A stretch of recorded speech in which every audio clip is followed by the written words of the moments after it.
Hello everyone, welcome back to my channel. This is a Southwest potato bowl.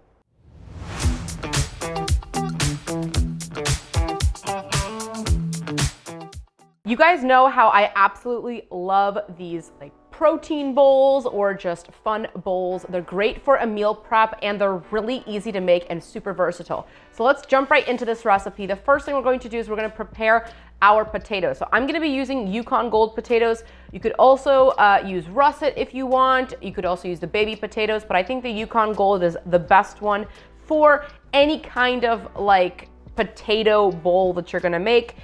It's not too sweet, not too dry. It's just the perfect combination of moisture with flavor. So first thing you're going to do is we are going to peel our Yukon Gold potatoes, and I'm using 5 small ones, small medium sized. Again, it just depends on for how many people you're going to make this for. And while we're doing this, we're also preheating the oven to 425 degrees Fahrenheit. And if you haven't subscribed to the channel yet, make sure to hit that subscribe button down below and also like this video while you're at it. So I like to put all of my trash that I cook with just in a container like this on the side. I have this on my Amazon storefront. It is super handy and kind of, instead of having to run around and throw your stuff in the trash, you just throw it right next to you, right on the drawer that you hang on. So now that I have my potatoes, I'm going to cut them. So first you want to make sure that there's no bruised pieces like this. So I just kind of cut them out just like that. Make sure you clean all of your potatoes well. And I'm just going to slice the potato into 1/8 pieces. So slice it in half, quarter it, and then once again. So slice it in half, quarter, and like this. You kind of want even chunks. So when you're choosing your potatoes, try to choose them about the same size. Just makes it easier. We're now ready to bake the potatoes. So I'm going to spray down a little bit of avocado oil spray just so my parchment paper doesn't move. And I'm going to put that on my sheet pan. And now we're just going to transfer our potatoes to the sheet pan. And let's go ahead and season. So I'm going to use some olive oil, and I love using these spray pour little containers. It's absolutely perfect. And it reduces the amount of clutter in your kitchen, especially if you're someone who goes back and forth between the spray and the pouring. On my Amazon storefront, make sure to get these. It is game changer in the kitchen. So I'm going to take my olive oil and I'm going to spray all of my potatoes. And we're going to go ahead and season. So I'm going to sprinkle on a good amount of salt. All of the measurements, of course, will be in the description below. I'm going to do some garlic powder,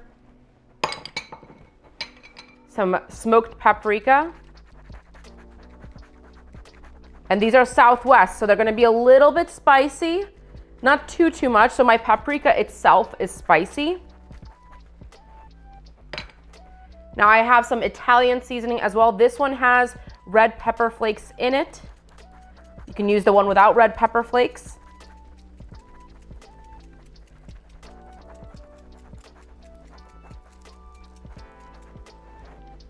And we're also going to add some dried cilantro.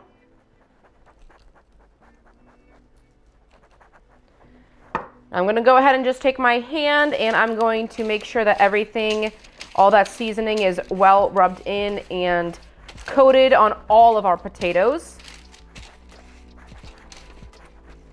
And make sure it is spread out evenly in the sheet pan. The potatoes are ready to go into the oven. I'm going to put them in my oven at 425 degrees Fahrenheit. They're going to bake for about 25 to 30 minutes, flipping them halfway through.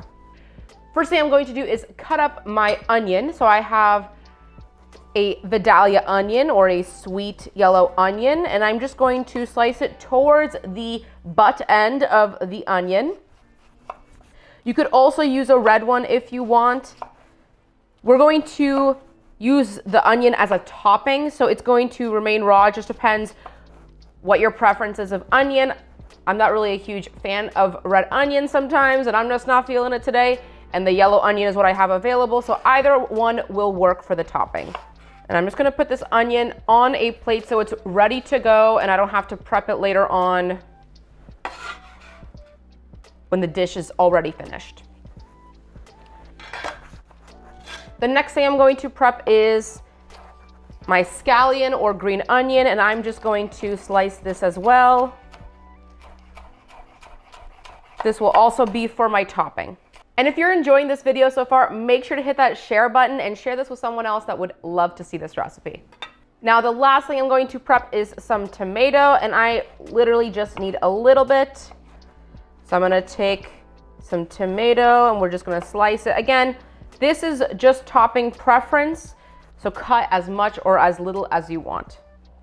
I'm also going to cut up a little bit of green bell pepper. Now we're gonna cook this bell pepper. So I am going to slice it in these long, thin strips because they're gonna cook with the corn that we're also gonna be adding to this recipe. We're ready to cook our ground beef. So the ground beef that I'm gonna be using for this recipe is the 85% lean. I recommend you use that one because it's not too fatty, but has some fat, and you wanna cook the meat in the fat. It just gives it a lot more flavor. You could, of course, go to the 90% lean, but I definitely don't recommend going to 80%. It's just a little bit too much fat for this particular recipe. So I'm gonna throw my ground beef into a non-stick pan. I'm gonna spray a little bit of extra olive oil on there, and it's mostly going to cook in its own fat, so you don't need to use too much oil. And what I like to do is I like to let it cook for a bit, kind of on each side. It makes it easier to break up. Contrary to popular belief, you definitely don't need to break it up immediately when you put it in the pan. It's all gonna cook anyways, and it's actually a little bit easier once it's slightly cooked to break it up. So you can see I'm just kind of rolling it, letting it cook a little bit on each side. And then by doing this also, it's not gonna stick that easily to like your spatula or whatever you're gonna use to break it up. So I'm gonna use this potato masher. You guys have seen me do this before. You can use this one. You can also use like that specific one that's made for like mashing meat and making it minced. But just use a potato masher. One tool, one and done.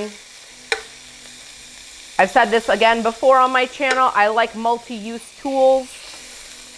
I rarely buy tools that are just made for one particular thing. So I am cooking this on a medium heat. And I'm gonna break up my ground beef. Now this is half a pound of ground beef. This is for one portion, one serving. So of course, if you're making more, you're gonna add more. And the ingredients that are gonna be in the description are for one serving of this recipe.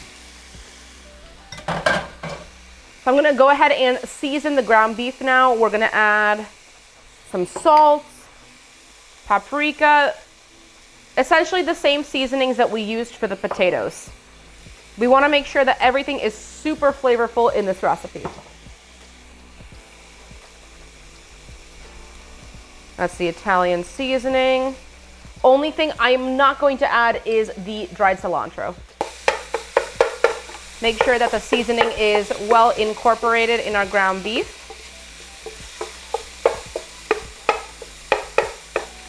And as you can see, the fat is now rendering out of the ground beef.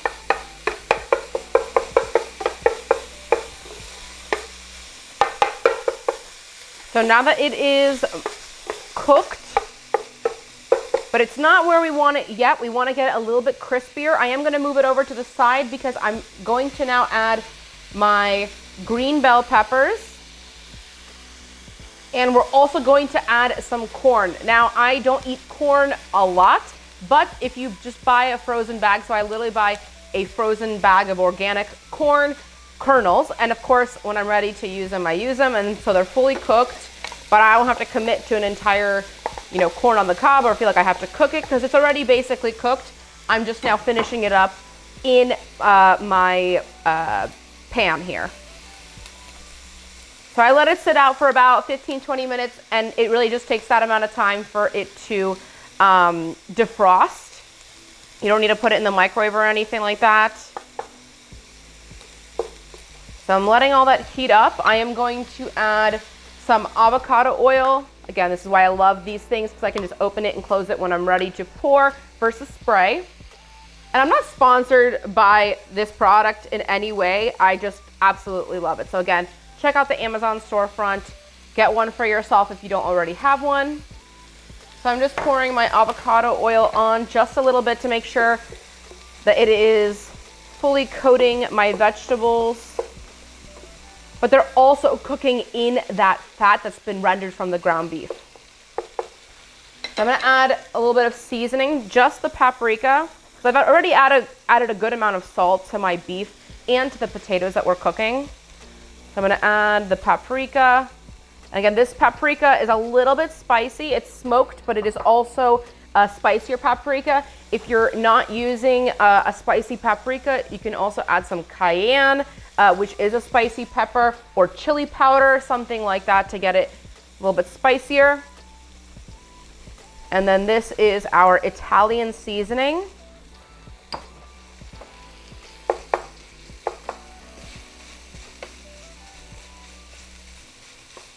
That's why I kind of like to use these big pans too, because they're all cooking at the same time, so the flavors are like melding together. But I can kind of keep it in its own little quadrant to cook it before I'm ready to mix without having to take everything in and out. We're ready to go ahead and mix all of these ingredients together. And we want our ground beef to start to get a little bit crispy. That's where you get that amazing flavor. And we don't let any of the fat that's been rendered from the ground beef go to waste. So you have this gorgeous pop of color from the green bell peppers and from the corn. Now, of course, you don't have to use green bell pepper. If you want to use yellow or orange, that is fine as well. I just like to use the green bell pepper a lot because it doesn't add too much sweetness, but if that's something that you like, go ahead and add that. To the pan, I'm going to add a tablespoon of tomato paste. And I'm gonna go ahead and break that up and mix it in with all of my ingredients. Make sure to not forget about your potatoes. So I did take them out at the halfway mark and I stirred them around, sprayed a little bit of extra avocado oil and put them back into the oven. And depending on your oven, again, we're cooking it at 425 degrees Fahrenheit for the potatoes. It could take anywhere from like 25 to 30 minutes. So just watch them. You can pierce it with a toothpick or a fork to make sure that they're fully cooked. And we do want them to get like slightly crisp on the outside. My corn, ground beef, and bell peppers are done. So I'm gonna turn the heat off while my potatoes are finishing. And I'm also gonna be adding some black beans. Now, I don't cook beans myself very often, and honestly, it's because I absolutely love this particular brand. I'm not sponsored, but it's kind of my go-to for a good bean that you can just heat up. You can throw it in a pan to heat it up in a pan, or you can put it in the microwave just based on the instructions. I love the seasoning of it. Again, not sponsored by this brand at all, but if you're looking for a really good one, this is the one to go for. It is the Cuban black beans by A Dozen Cousins. Love it if you can find this. I will also link this on my Amazon storefront if you wanna purchase it. My potatoes are finished and I have mixed in my corn, my ground beef, and the peppers. And now we're ready to top, which is of course the best part. So I'm gonna add my black beans that I heated up. I'm gonna add a little bit to the side here.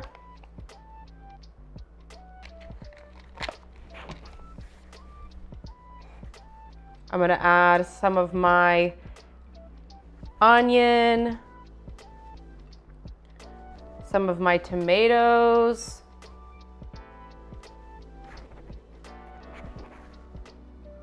the green onion. I'm gonna add also some sharp cheddar cheese. You could do a Mexican blend, or you could do just a regular cheddar cheese. I'm gonna add that to the side right here as well.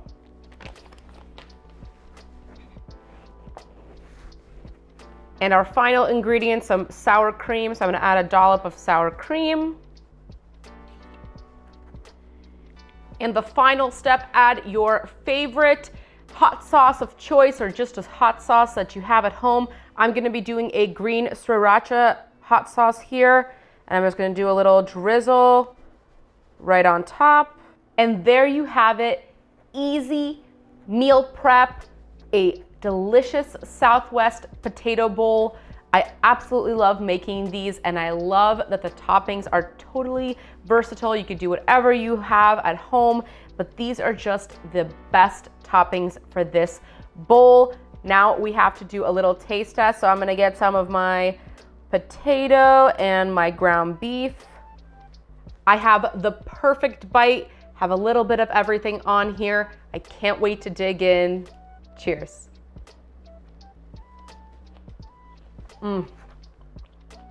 Full of flavor, nice and spicy, absolutely delicious. I love making these, and I know you guys will too. Thank you so much for watching. I really hope you enjoyed this video. If you did, make sure to hit that like button and subscribe to my channel. Also hit that notification bell to never miss a tasty upload. Till next time.